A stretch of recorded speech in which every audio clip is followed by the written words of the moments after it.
Dear fellow citizens, I convey my sincere greetings to the people of Nagaland on the occasion of the 76th Independence Day, which marked 75 years of India's independence.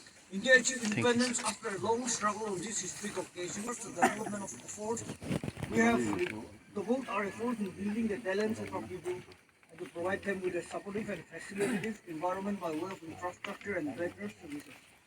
Resultantly, there has been a significant improvement in the life of our people. We, however, remain mindful of the unresolved issues. Our people have been waiting patiently and expectantly for a final solution to the Naga political issues. Naga people want early, inclusive, honorable, and acceptable solution that has always been stated at various platforms.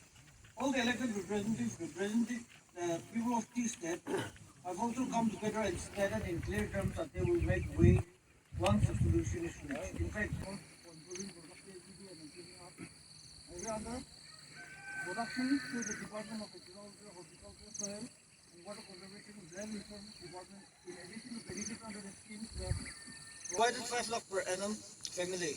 Health insurance cover for hospitalized care for 1,05,144 families. CMHIS will also provide cashless service for most of the disease requiring hospital care.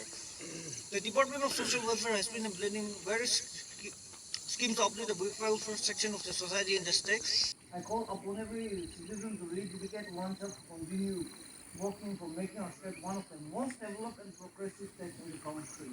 Thank you, Signali Tyson. Red, stop, turn.